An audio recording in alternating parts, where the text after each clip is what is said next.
includes data to provide a snapshot of where we are and links to public-facing access of data. We continue to value transparency. We broke down this community report into 3 crime categories: violent crime, reckless driving, and auto thefts. In each category, we address the relevant data, key strategies, our partnerships, and the role of the community. We understand the police are not only the solution, and often not the best solution to address crime. We rely heavily on partnerships.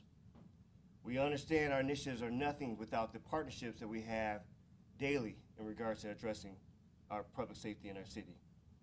We continue to look at the best practices, at innovative new ideas, and establishing new and sustainable relationships. We want you, the community, to know what we're doing. We also understand that you, the community, are a major part of the solution. We include roles of what the community can do and how they can help in creating a safer community. We ask that you read through this community report, digest it, think about it, ask yourself how we can all make our community safer and how we can do that better together. I'll bring the mayor up now. Great, thank you so much, Chief Norman. It is Chief Norman and the entirety of the Milwaukee Police Department that embraces the importance of partnerships. Chief just mentioned it. I've talked about it ad nauseum since I've been mayor. While the police department is an essential part of our efforts to reduce crime, they will be the first ones to tell you that they cannot do it alone. It takes all of us collectively working in order to reduce crime, violence, and disorder in our neighborhoods across the entire city. So we want to engage partners, and to do that, we've got to be forthright and transparent. That's a big part of what today's report is about. There is information here on crime trends, on response times, on initiatives, as well as additional partnerships. The Milwaukee Police Department is making significant strides to be a good partner. I've spoken about everyone in the community taking responsibility, stepping up, everybody, be it the police, be it teachers, preachers, parents, mentors, friends, to be a part of the solution. So as you can see, the Milwaukee Police Department sees the responsibility as far more than simply enforcing the law and responding to 911 calls. Our police are stopping acts of crime before they happen, and we're going to be there for the residents in this city when they need them the most. So you'll see that the data and technology are essential parts of our police department's work. The department is improving both effectiveness as well as efficiency as well. And look, nobody is sugarcoating the fact that we've got continuing public safety issues that we're facing in Milwaukee.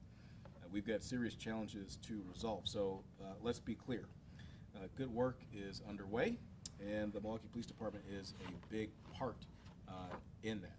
And so I want to thank, again, the chief and the entire department for the efforts that they're working on to be transparent and put forward this community plan. Thank you, Chief. Any questions? We'll start from the left there. Hi. I'd like to know where did this, I guess, who prompted this report, essentially, whose idea was it, and why now? So this has been a work in progress since the start of this year. Understanding that there is expectations of the police department in regards to what we're doing about our challenges, in regards to the violent crime, the reckless driving, the auto thefts. So this has been a compilation with the team. I have a great team in regards to putting together what we are doing, who we're working with, and what we plan to do. So there are a number of different strategies. I know that one of the things that we have that we put forth in the report is the recreation of PAL. We understand we have difficulties or challenges with our young ones. Police Athletic League has been in progress in regards to our new community engagement manager, putting forth that effort to, again, be another strategy of dealing with some of the challenges that we see with our young ones in our city. We also understand that, we have a number of partnerships that our community is not aware of. Things that we're working on, whether it's a public safety review each week, where we talk about in detail of the violence within our city. Working with our various partners, Department of Corrections. We talk about in regards to some of our the housing unit, neighborhood housing, there's a number of different initiatives that it's important for our public to know. So this took a little bit.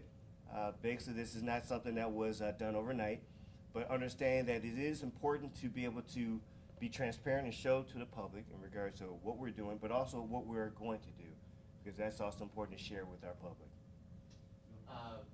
With this report, any type of report, you said, you know, looking at areas of where things are and where you want to be, but I'm sure there are areas that the department is deficient in, or it sees that it's deficient in, and where it needs to improve. What are those areas that the department sees as the biggest areas of needs of improvement? So that's a hard question to talk, you know, off the cuff on in regards to Well, the deficiency. I'm sure the report says, like, we see that we have deficiencies in this area and we need to improve in this area. So what are those areas? So the report talks about in regards to the strategies, the initiatives, the partnerships, always looking for the feedback from you all as you read this report if there is something that is missing. I know that we can't think of it all. And as the mayor just talked about in regards to the collaboration with the public, I'm sure there's something we may have missed. I'm sure there's something we can improve on. We always are a little bit afraid of lists because you don't have everything listed. Someone might feel, you know, some kind of way in regards to saying, hey, we're working with you. So I will say this is a report to be digested by you all, the public, and that there is opportunities because we don't know it all. They always say, if you're the smartest person in the room, you're in the wrong room. And so we're looking for that feedback, and that's why it's going to be sent out not only through our social media sites, but hopefully that you can spread the word of being able to look at it, digest it, give us feedback that there is something we should be improving on. Katie? I would just ask, you know, I did a story yesterday on the Vision Zero program that the Health and Safety Committee pushed through yesterday. Mhm. Let's go to the council. You guys have been supportive of that. Mhm. I don't know if that's, you know, even down the line part of it, strategy initiative. I'm just asking for someone left me a voicemail yesterday after I did the story. All Okay. good, but saying, okay, you know, programs, policies, initiatives, strategies, partnerships, but what's really being done, because as we're all talking every day, there's more people dying on the roads, more people dying from violent crime, more people, so I think there's just a certain frustration. I know you feel it too, Mhm. but like, so I just wanna hit home that as we're talking about more reports, strategies, initiatives, Mhm. what can you tell people who are like, yeah, but what? So first of all, I know that this is something that is just being released today, so you'll be able to see a comprehensive 43-page report of all the things that we're working on, whether it's the reckless driving, the motor vehicle thefts. We are part of Vision Zero, but we also understand the community is part of Vision Zero also, where we want to reduce the fatalities to a zero on our streets. This is part of that report. Again, this is something of a comprehensive look of what the Milwaukee Police Department is doing, but also with our partnerships with our elected officials, so that people can have a one-stop shop of finding out all the different strategies. You have seen me in many different press conferences of how we partner with elected officials on stoplight cameras or the toll policy. This is where people can find all those answers about what are we doing, and also again looking at what the measurables are from those particular type of activities. We all know that we do have, again, a public-facing report in regards to our crime stats. So those are things that you can align and see, are these strategies being put forth affecting those numbers? But I don't want to keep it to a tangible of just a stat. We have to look at what are the Milwaukee Police Department doing with our partners? What corners are we involved in on a regular basis? Can't just all be just numbers and numbers out there. So definitely it's a comprehensive look at what we're dealing with from a multifaceted problem in our city. Ben? When it comes to addressing violent crime, specifically shootings, as we know, they typically go up during the summer months, and Mayor Johnson just said trying to stop these shootings as they happen or before they happen. What is the Milwaukee Police Department doing in that regard? Does it mean doing more patrolling in neighborhoods, or maybe even having more officers out on overtime patrolling? What are the concrete steps the department is taking to prevent these shootings? Is there a letter for all of the above? Okay, I'm just saying. This report will talk about that. This report will talk about the strategies. First of all, the public safety review is a ongoing weekly collaboration with all our partners of looking at a deep dive of all the violence that's impacting our community. Looking at from a holistic point with our partners, the Office of Violence Prevention or Behavioral Health Division, but also what we can do in regards to getting in front of some of those activities, the straw purchasers, work with ATF, our federal partners, FBI, where we are taking a deep dive look of our violence and what are the strategies to get in front of that. We have what's called a firearm denial program, part of the public safety review. Those who are attempting to buy firearms, we're going to knock on your door and tell you we're watching you.